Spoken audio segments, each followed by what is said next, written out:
best music. This is High Power 102.7 FM.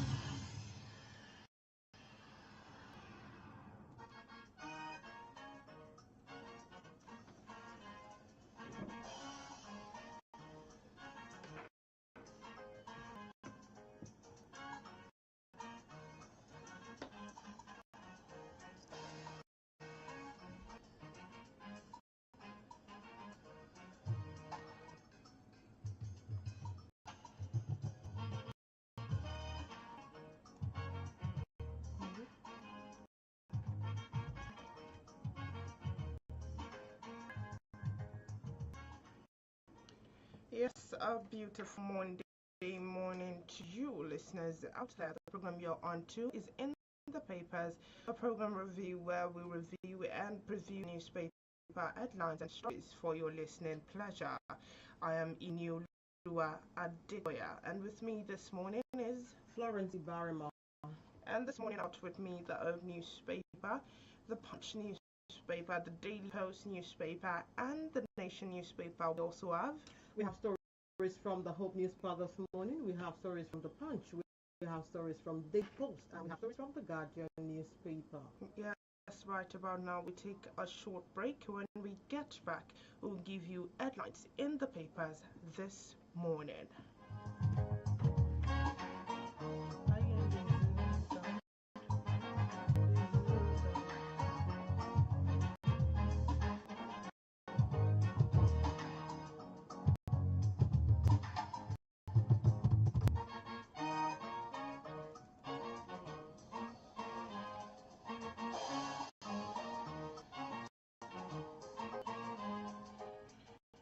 Beginning on the top of the list of events this morning on the Open newspaper, modernize Amotekun now. Fenny Ferry USA tells Southwest governors. Still taking from the Hope newspaper this morning, we have a family donated borehole to Ondo community. Still Open newspaper talking Oshungoba poll. PDP or P not among 14 parties led by INEC. Still on Hope newspaper this morning, we have a 1 year anniversary. APC lots Yedatiwa on crucial sector. Shehu Sani urges EFCC to probe El Rufai Sanor, and that was from the Old newspaper. Still taking headlines this morning away from the Hope newspaper from my hand, and now on the Punch, where we have Abia to clear salary areas for ex-councillors. Still on the Old newspaper, tensions and Quora as terrorists parade 170 abductees. Yes, still on the Punch newspaper this morning, we have ex-INEC chiefs demands real-time result transmission. Still on the newspaper, NLC threatens in-March strike over grid collapse, claims slams discuss and system. Away from the Punch from my end, and now to the Post, where we have a ban on fuel sales trucks Ogun border towns 6 years after. I took a flight to join you on the Daily Post newspaper. I did submit evidence of toxic chemicals procured to DSS Badu to El Rufai. Away from the Daily Post and our Nations, where we have NLC coastal power sector review. Still on the Daily Post newspaper, face your allegations, not rebuttals. Shehu Sani blast ex-Kaduna Governor El Rufai. A quick look at Daily Post again, where we have Lagos State government to reinstate compulsory monthly sanitation exercise.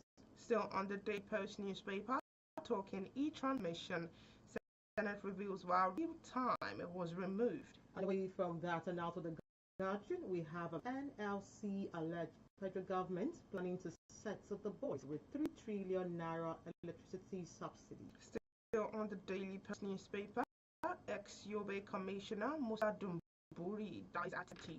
We'll go on a short break now. When we come back, with start the main stories for today.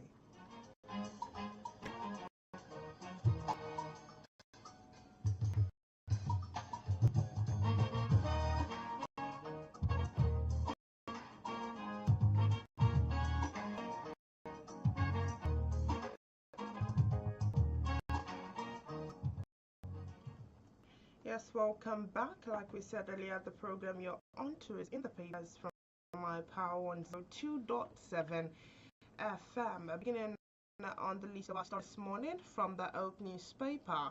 Modernize Amotekun now. Afenifere USA tells Southwest governors. And now to the details. The Afenifere United States of America called on governors of the Southwest states and traditional rulers across the region to take decisive and coordinated actions to address the worsening insecurity affecting communities. And a formal appeal recently signed by its president, Dr. Dojaye Akindutire. The group expressed concern over an incident of kidnapping, banditry, and targeted killings, which it said have continued to generate fear and anxiety amongst residents. It described the prevailing security situation as unacceptable and urged urgent collective intervention by constituted authorities. The group reminded governors of their roles as chief security officers of the respective states and encouraged them to leverage the recent recruitment of additional police personnel to strengthen collaboration with the federal government, the Nigerian police force, and other security agencies. According to the statement, deepened interagency cooperation and sustained engagement are critical to effectively confronting criminal elements operating within the region. If that story aligns with your interest, it is on the Oak newspaper with the headline, Modernize Amotekun now, Afenifere USA tells Southwest government. Still taking stories from the Hope newspaper this morning, we have family donate for Ochundo community. Now the headlines, neither details. Family of the Akinodi has donated a 4 water project to the Tere and Newtown community in Ondo West local government area of Ondo State, describing water as life. This was made known during a commissioning of the water project by the head of the family, Chief Clement Akinodi in O. The head of the family, Chief Clement, said the family is known for charity works. From life commended the donor, Mr. Olubumi Akinodi, for the initiative. They said the water project would address water scarcity in Terror Street and Newtown community.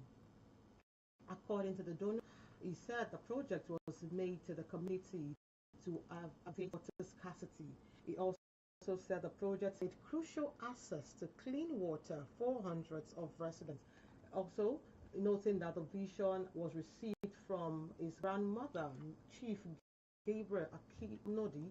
It was a night vision. He appeared to me in a dream and said, "I am your grandfather."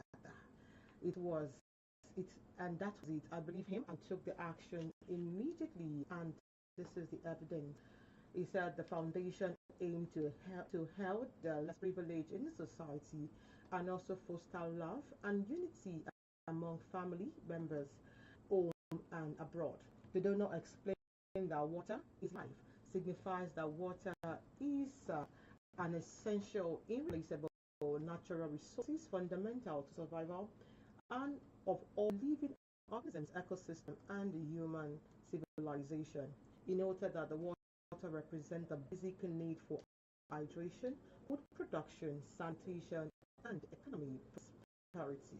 For details of that story, see the Hope newspaper this morning with this headline, Family Donate Ball to Ondo Community. So on the Oak newspaper, talking Osun Guba poll, PDP appeared among 14 parties cleared by INEC. And now to the details. The Independent National Electoral Commission, INEC, in Osun State, has published the personal particulars of candidates and their running mates for the forthcoming August 8 governorship election.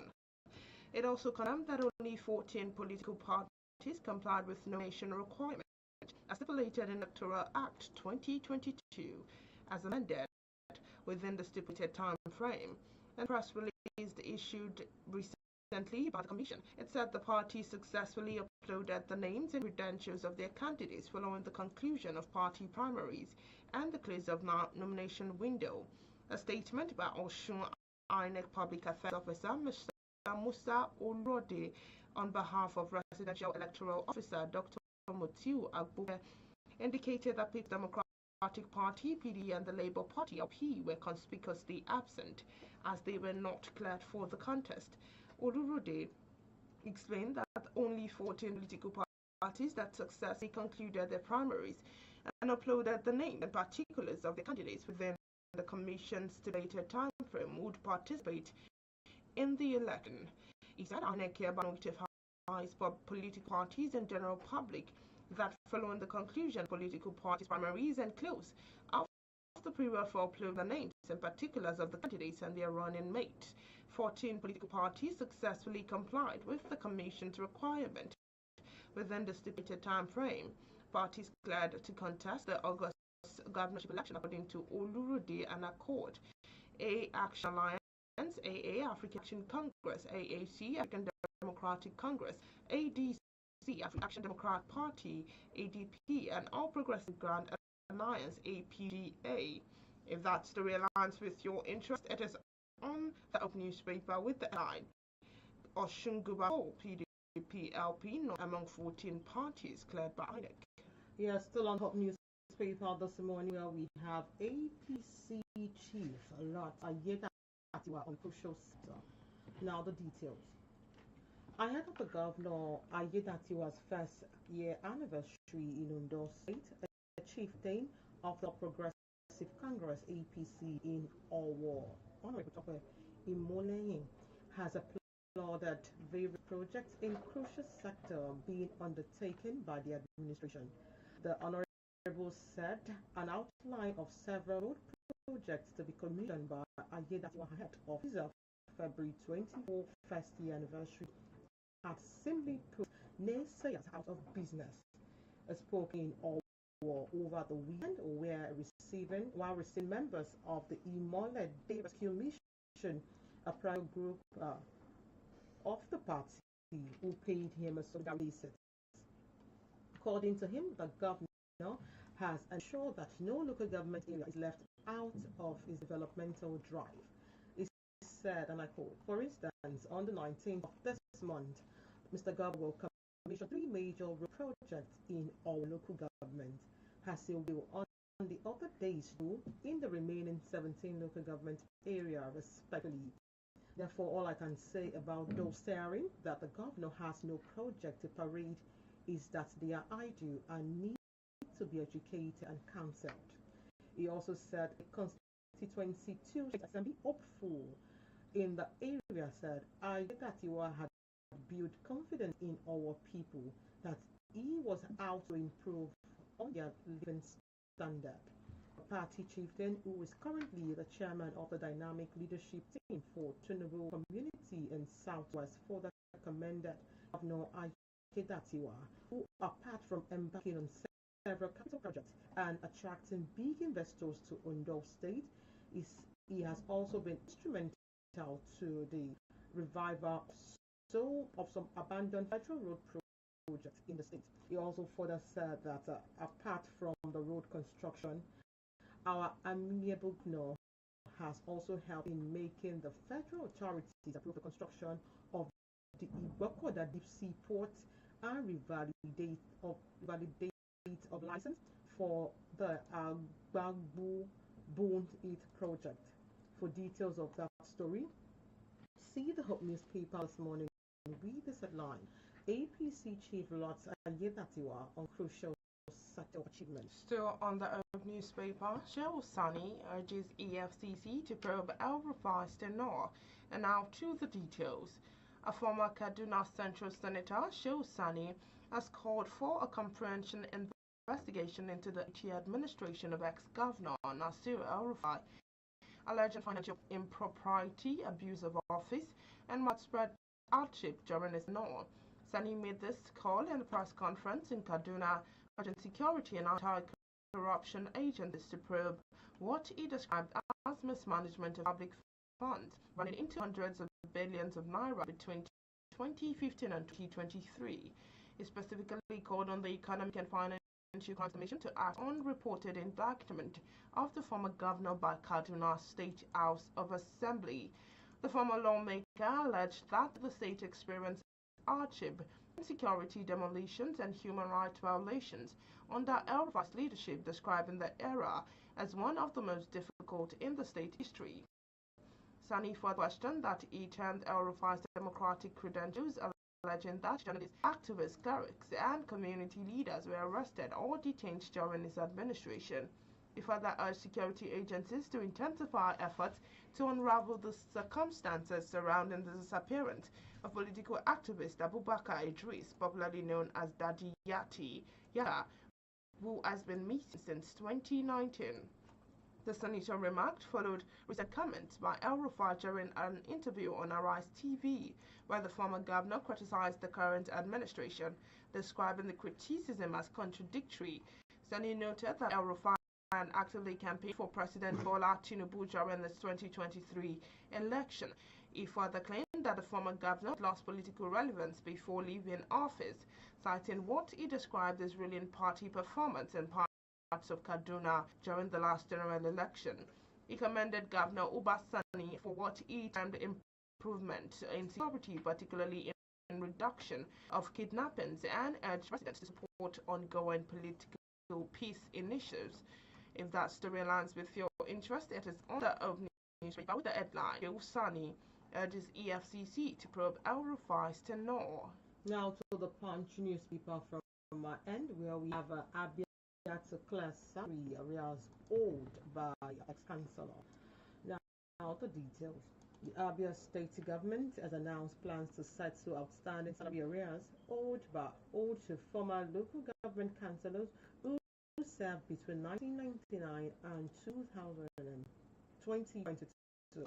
Governor Alex Oti made this known on Sunday during a meeting with members of the Association of the Former Elected Councillors in Umuahia.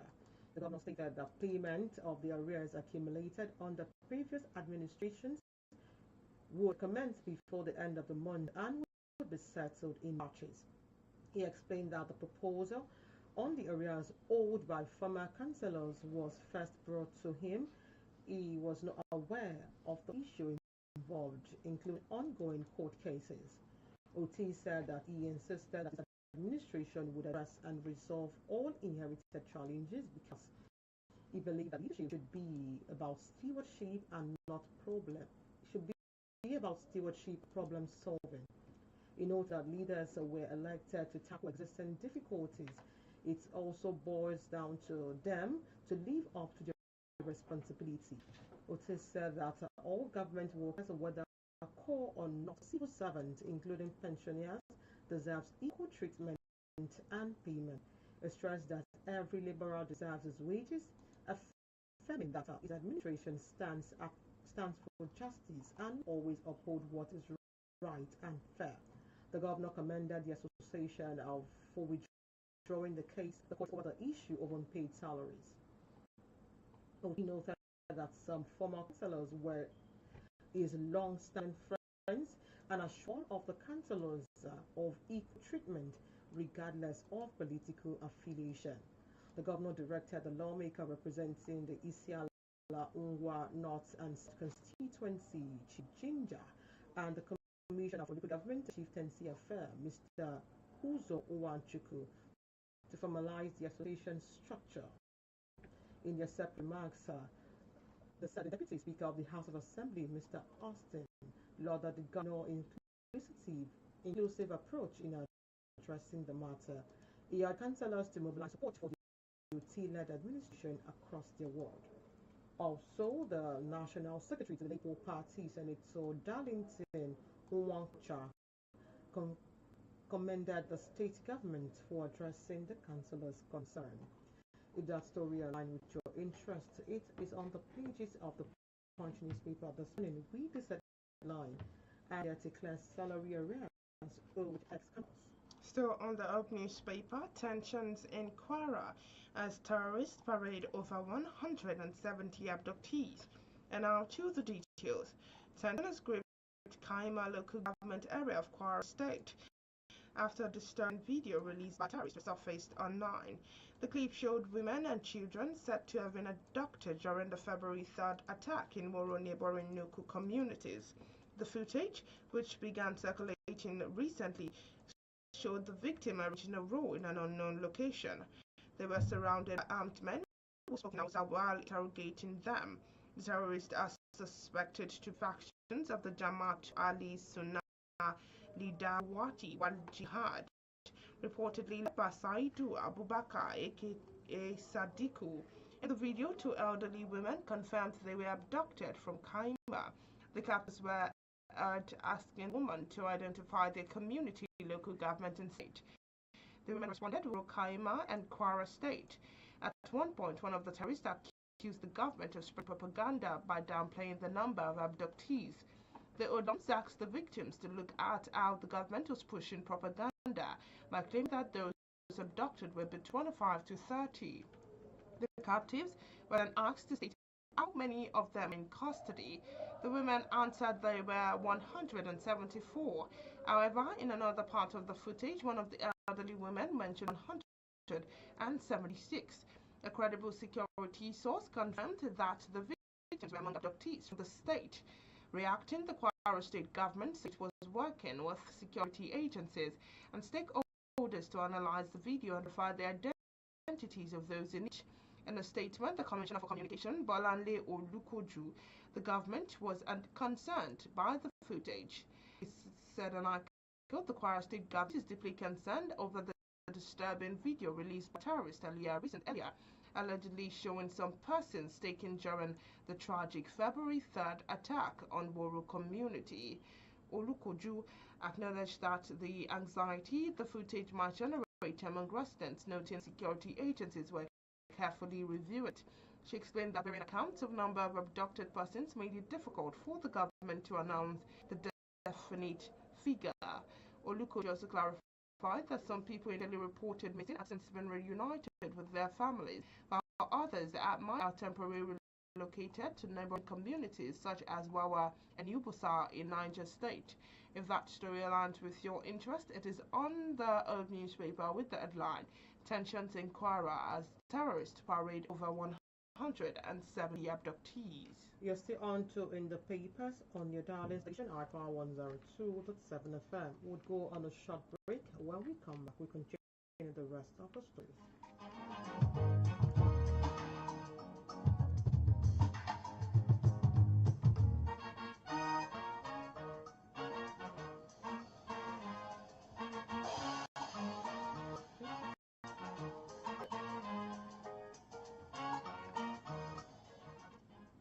Glad to have you back. The program is still in the papers, your daily nugget for stories making major headlines in today's paper.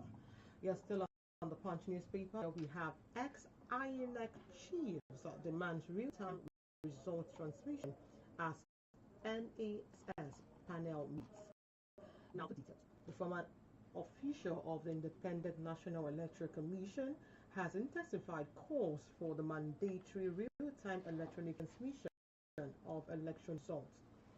The demand comes as the National Assembly meets on Tuesday to harmonize different differing versions of the proposed electoral reform, with real-time upload of polling unit results to the INEC results viewing portal emerging as one of the most contentious issues before the legislators. A former resident Electoral Commissioner Michael Igini said the decision facing lawmakers could shape both the credibility of the future election and their own political survival ahead of the 2027 general election. He said in a statement on Sunday, urging that loopholes allowing result alteration during manual collation had historically worked against sitting lawmakers who lost party backing. He maintained that in the past, many candidates who were denied party tickets contested on alternative platforms but were defeated despite strong grassroots support because polling unit results could largely be altered at collation stages. According to him, mandatory time transmission would make results publicly verifiable and deter tampering. The former REC backed his argument with historical turnout data, saying that legislative instability reflects a weakness in the electoral process. He said records from the previous assemblies should consistently high rate 6 and 8 2027 to 2011. 2007 to 2011 returned only 23 out of the 109 members, with 86 newly elected senators representing a 79% turnout. For the House of Assembly, it said turnout similarly remained high, ranging from 57 to 78% across electoral circle. For details of that story, see the Punch newspaper with this headline: INEC chief demands real-time result transmission as NAS panel meets. So on the newspaper, NLC threatens nationwide strike over grid collapse, claims discuss band system. And now to the details.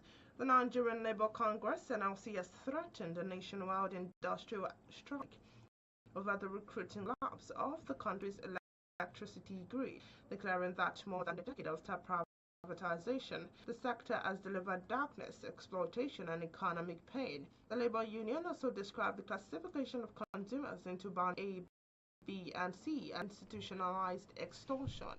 Speaking at the annual conference of women and youth organized by the National Union of Electricity Employees in Abuja, the NLC president, Joe Ajero, issued that the called for a final warning to authorities and operators, insisting that organized labor would resist further tariff increases or police the worsened hardship without improving supply.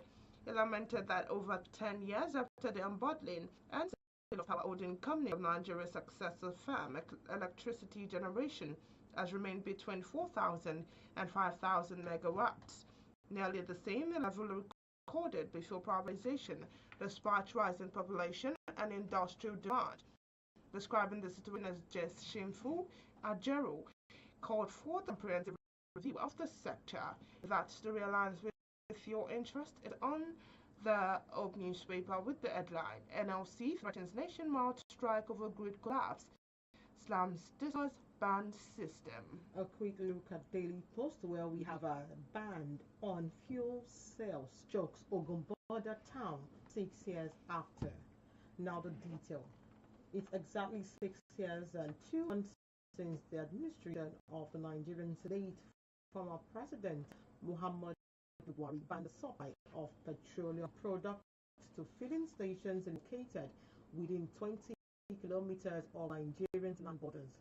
The ban procurement pronouncement in November 2019 was intended to combat the smuggling of subsidized petroleum products to neighboring countries and stop terrorists and bands who were getting fuel supply from filling stations along national borders. Daily Post gathered that with the ban in place, communities throughout 15 states have been negatively impacted, forcing locals to either drive long distance to pay more to black marketers to buy the products for their daily needs. In Ogun State, the fuel ban had continued to cripple businesses and impacted the communities as well as other areas of the local government. However, in March 18, 2020, the federal government partially lifted the ban, approving waivers of 66 filling stations in border communities to resume lifting and supply of petroleum products. The decision managed by the Nigerian Customs Service NCS, the National Security Advisor, contained in the circular titled NCS/ENF/ABJ/058/X24, was intended to ease the severe hardship faced by residents in border communities who were previously forced to travel long distance for fuel. The 66 stations are in various border areas, including the Cross River, Akwa Ibom, Kano, Jigawa, Katsina, Kebbi, Kwara, and Ogun State. Despite this waiver, residents in Ogun border communities still groan over the hardship caused by the ban. According to them, the fuel crisis in 2024 drained and left a last effect on them as black marketers sold at exorbitant price. The CH chairman, Iwoye Keto Imoko Afon local government, Local government Ahmed Islamia disclosed that during the fuel crisis, the cost of transportation tripled and 1 litre sold for 2,000 naira in the black market. He recounted it was a serious case here. 1 litre sold for 2,000 naira. We cannot even buy it at the filling station. It's only through the black market. Meanwhile, the correspondent gathered that the litre was sold for 1,300 to 1,400 in Idiroko and Ijofin community. For details of that story, see the Post newspaper with this headline: Ban on fuel says chokes Ogun border town 6 years after. I take a flight to join you on the Daily Post newspaper. I dare you to submit evidence of toxic chemicals procured to the DSS, rebutted to El Rufai. And now to the details. The Office of the National Security Advisor, or NSA, that former governor of Kaduna State, Nasir El Rufai, submit evidence of the alleged procurement of thallium sulfate to the Department of State Service (DSS) for further investigation. Written reports that thallium sulfate is a highly toxic, colorless, and odorless compound that kills humans in small doses. El Rufai said the substance was reportedly sourced from a supplier in Poland. Recall that El Rufai had accused the ONSA under Nufu Ribadu of procuring thallium sulfate, a highly toxic chemical compound, and as demand urgent clarification about the alleged transaction. Responding, the ONSA denied the allegation, asking El Rufai to supply any evidence he has to the DSS for a thorough investigation. According to recent reports, a copy of the response sent to El Rufai's address was rejected by the security operatives on duty. The security operatives reportedly told the dispatch clerk that the air security was not on ground and that they did not have an idea of why El Rufai would visit. Meanwhile, it was eventually delivered recently, and the head of security signed and received it on behalf of El Rufai. The response written by Brigadier General O.M. Adesuyi on behalf of the NSA was reportedly dated February 13, 2026. If that story aligns with your interest, it is on the Daily Post newspaper with the headline: I dare you to submit evidence of toxic chemicals procurement to DSS, rebuttal to El Rufai. Still taking stories from Daily Post, where we have Lagos government to reinstate compulsory monthly sanitation exercise from March. Now the details. The Lagos State government has disclosed plans to reinstate its compulsory monthly environmental sanitation exercise, scheduled to hold on the last Saturday of every month, beginning from March 2026.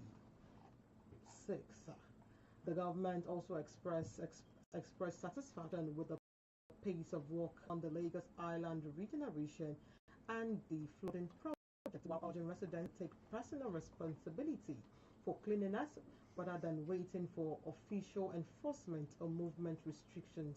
The announcement was made by Tukumbo Wahab, Commissioner for Environment and Water Resources, during an inspection tour on the ongoing regeneration works and identified environmental infrastructure infraction in the Lagos Island. He was accompanied by the Special Advisor to the Governor on Environment, Kunle Rotimi Akodo. Wahab explained that the sanitation exercise, which traditionally held between 7 a.m. and 10 a.m. on the last Saturdays of each month, was suspended in November 2016 due to difficulties associated with enforcing movement restriction in a densely populated megacity. However, he noted that worsened conditions such as indiscriminate waste disposal, blocked drainage channels, and growing refuse heap had made its return unavoidably. According to him, logistical challenges delayed on earlier restart by consultation with relevant stakeholders were ongoing to ensure a smooth reintroduction. The commissioner stressed that Lagos environmental challenges stem more from the poor civil discipline than from the waste management capacity. He warned that markets located along major traffic corridor despite having access to waste bin, remain major contributors to illegal dumping. He added that the government will need to take tougher enforcement actions in crucial areas. Commenting on the Lagos Island Regional Initiative, Wahab assured residents that the drainage upgrades and public space improvements were progressing steadily. He said that several flood-prone areas had recorded noticeable improvement in movement and reducing hazard. For details of that story, see the Post newspaper with this headline: Lagos State Government to reinstate compulsory monthly sanitation exercise from March. So on the Daily Post newspaper, talking e-transmission, Senate reviews while road time was removed. And now to the details. The senator representing Ekiti State District, Senator Opayemi Bamidele, has disclosed the real reason behind the removal of real time for the 2026 electoral bill. He clarified the statement issued through the Directorate of Media and Public Affairs recently. Bamidele explained that the Senate had previously rejected Clause 60, subsection 3 of bill, which mandated that the presiding officer shall electronically transmit the result from each polling unit to the INEC result viewing portal or IREV in real time. The clause was subsequently redrafted to retain electronic transmission of results while omitting the real-time requirement. Bamidele described Clause 60, subsection 3 as an initiative that any legislature or parliament globally would ordinarily have embraced. He added that the Senate had to consider the country's infrastructural realities before making its decision. Drawing on data from the Nigerian Communication Commission and CC, Bamidele noted that broadband coverage stood at 7% in 2025, while internet penetration was 44.53% of the population. It further cited that Speech Test Global Index, which ranked Nigerians 85th out of 105 countries, and mobile network reliability in 129th out of 150 countries, is fixed broadband reliability. He said, and I quote, based on Speed Test Global Index, Nigerian mobile network reliability was 44.14 megabytes per second. This is extremely low compared with the UAE, which is 691.76 Mbps, Qatar with 500, 703.53 Mbps, Kuwait with 415.67 Mbps, Bahrain with 303.21 Mbps, Bulgaria with 289.41 Mbps. The index placed Nigeria far below the global average. Nigeria fixed internet broadband rating is quite low by global standards. Out of 150 countries, Nigeria occupied the 129th position with only 33.32 Mbps. In this rating, Singapore comes first with 410.6 Mbps, followed by UAE 382.35 Mbps. It further highlighted that around 85 million Nigerians, roughly 43% of the population, lack access to grid electricity. Bamidele warned that enforcing real-time transmission under these conditions could lead to instability. If that story aligns with your interest, it is on the Daily Post newspaper with the headline, E-Transmission Senate rules while real-time was removed. You're still on to us from iPower 102.7 FM. You can reach us on all our social media handles on Facebook at 1027, on Instagram iPower 1027, on TikTok iPower 1027, and of course on X iPower 1027 FM. Of course, you can reach us on our studio lines to react and contribute to the stories read so far this morning from with 08165524699, 08165524699. Still taking stories from Daily Post, where we have why fire outbreaks may never be totally eliminated. Now the details. The Lagos State Fire and Rescue Service has said that wildfire outbreaks remain a recurring challenge in Lagos that cannot be completely eradicated but can be significantly reduced through collective responsibility, strict safety and active community participation. The service stated this during the inauguration of the Farmer Club and the safety work organized to deepen public awareness and strengthening grassroots involvement in the fire prevention and emergency response across the state. The awareness work, which held currently commenced from the service headquarters in Alausa, Ikeja, moved through the Ikeja fire station and returned to the headquarters. The exercise, which was aimed at sensitizing residents on fire safety practices while encouraging communities to take proactive steps towards preventing fire incidents. Speaking at the event, the Controller General of the service, Margaret Adesheye, acknowledged that fire remains a concern in Lagos, but revealed that official records showed a slight reduction in cases between 2024 and 2025. According to her, fire outbreak may not be totally eliminated, but they can be drastically minimized if everyone takes responsibilities, complies with safety measures, and actively participates in prevention efforts.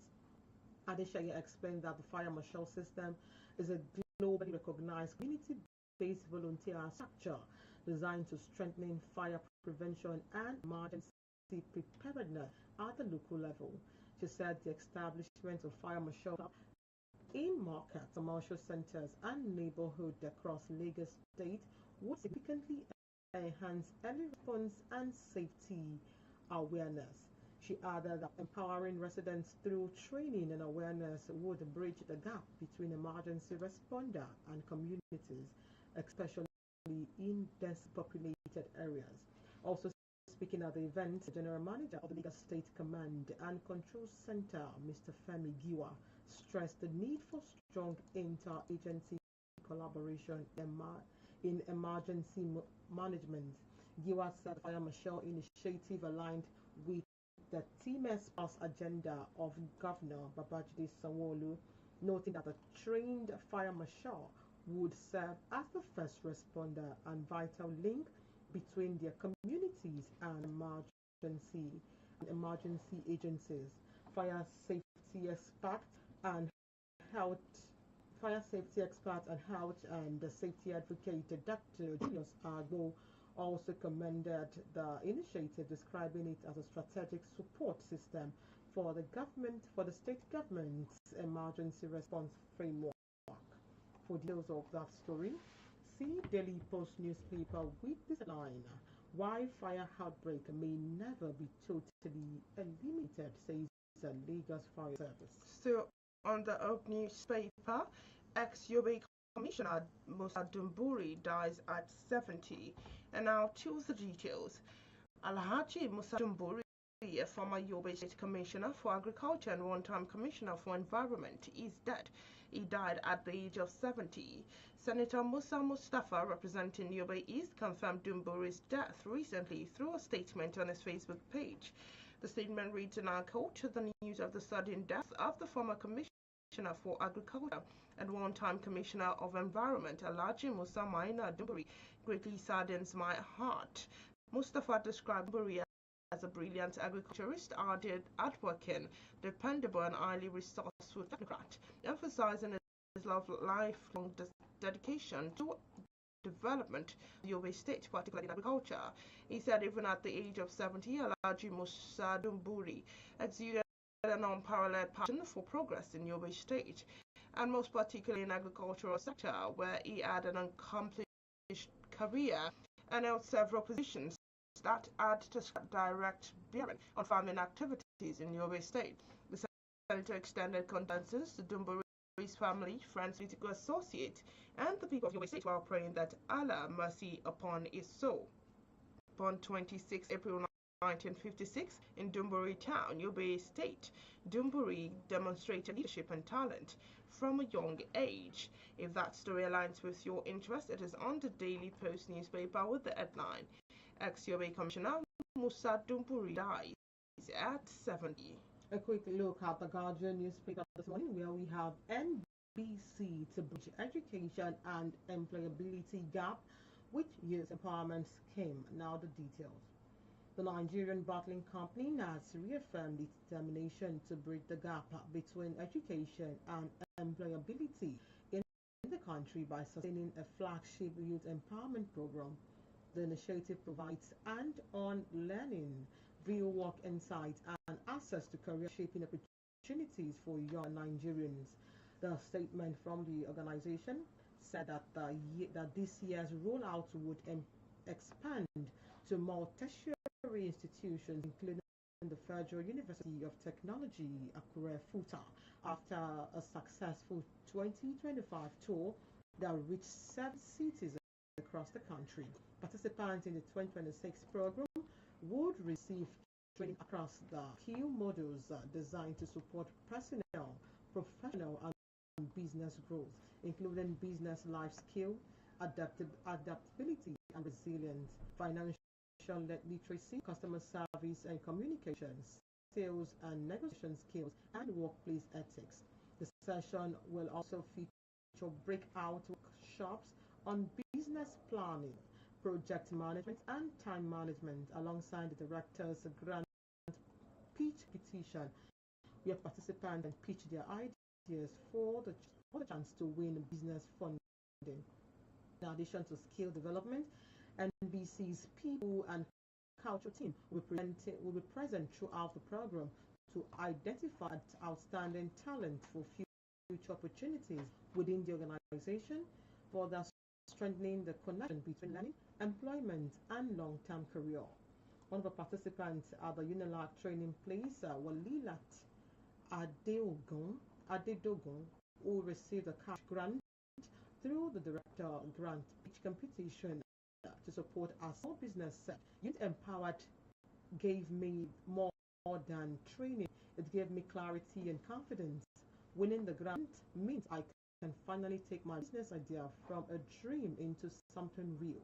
I now feel prepared to build, grow, and create opportunities not just for myself, but for others too. The Nigerian Bottling Company has reaffirmed its determination to bridge the gap between education and employability in the country by sustaining a flagship youth empowerment program. If that story is aligned with interests, it is on the pages of the Guardian newspaper this morning with this headline: NBC to bridge education and employability gap with youth employment empowerment scheme. Still on the Punch newspaper, Nigerian Angola signed visa exemption for diplomatic passport holders. And now to the details. Nigeria and Angola signed a visa exemption agreement for holders of diplomatic and official service passports. According to a statement by the Ministry of Foreign Affairs spokesperson Miebi Ebeva, the agreement was signed on the Saturday on the sidelines of the 39th ordinary session of the Head of State and Government of African Union in Addis Ababa. The Nigerian delegation was led by the Minister of Foreign Affairs and Yusuf Toga. An Angola delegation was added by the Minister of International Relations, Amte Antonio. Speaking at the signing ceremony, Toga described the agreement as a long-awaited milestone that would deepen cooperation between the two countries. He said the signing was aimed at strengthening bilateral relations and easing official travels between both nations. He further stated the initiative has been long overdue and represents a timely step in strengthening bilateral engagement.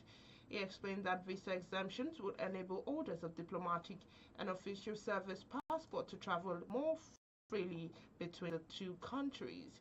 If that story aligns with your interest, it is on the Punch newspaper with the headline: Nigeria, Angola sign visa exemption for diplomatic passport holders. Yes, taking stories from the Guardian, where we have NLC alleged federal government planning to set the boys with 3 trillion naira electricity subsidy. Now the details. The Nigerian Labour Congress has questioned the rationale behind the federal government's purported plan to pay between 2 trillion naira and 3 trillion naira to electricity generating companies, alleging that the electricity subsidy remains a phantom move to settle the boys as 2027 election approaches. It said that the privatization of the power sector has thrown more Nigerians into darkness and widened energy poverty in 10 years.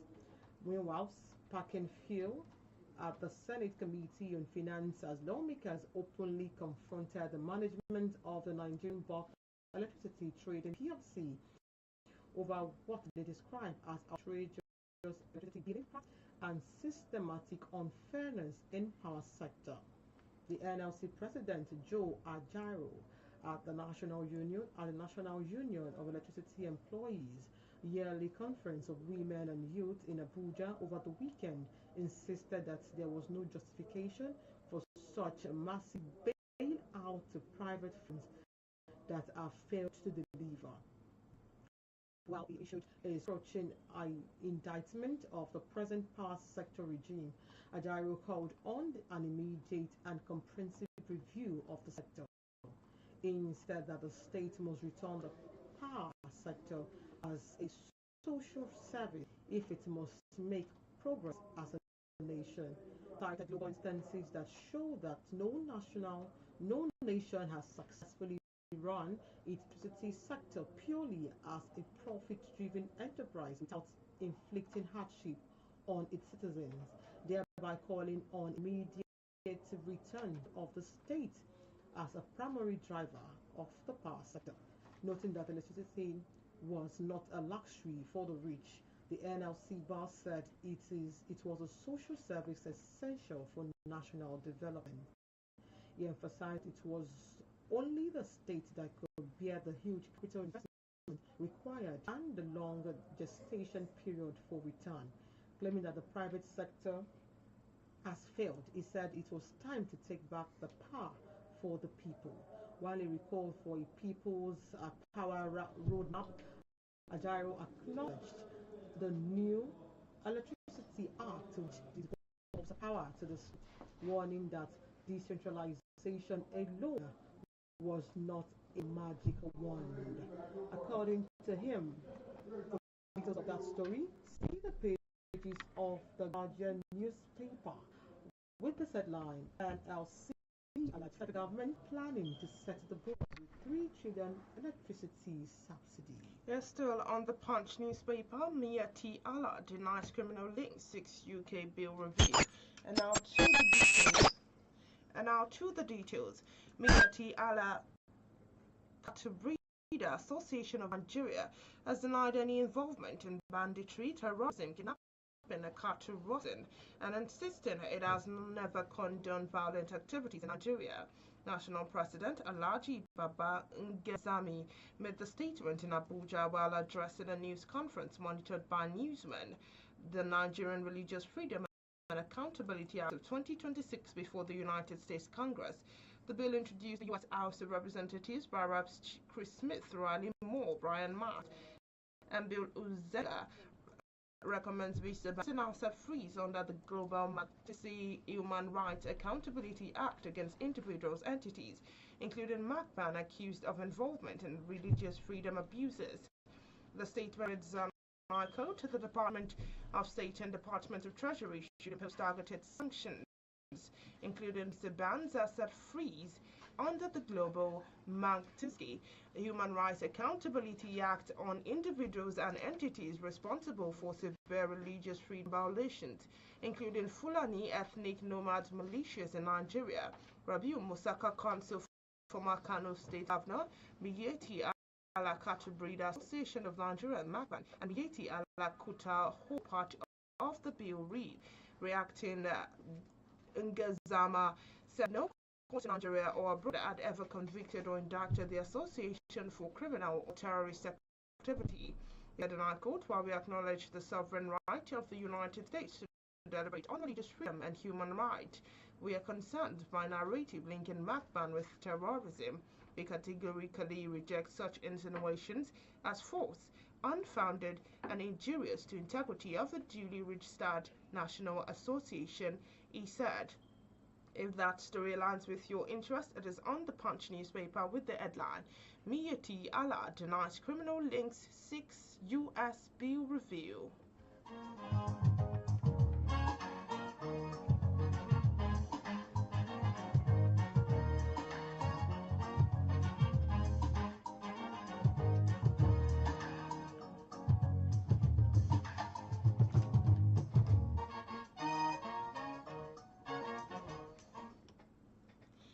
Yes, glad to have you back. Like we said earlier, the program you're on to is in the papers and it's coming to you from iPower 102.7 FM.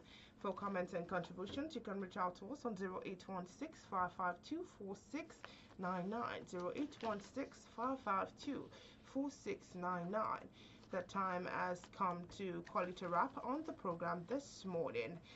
We hope this review has kept you informed on what is making news in the papers today. And until next time, I remain in Inioluwa Adekoya, and with me on the program this morning is Florence E. Barima. have a wonderful day and a beautiful morning to you. Good morning.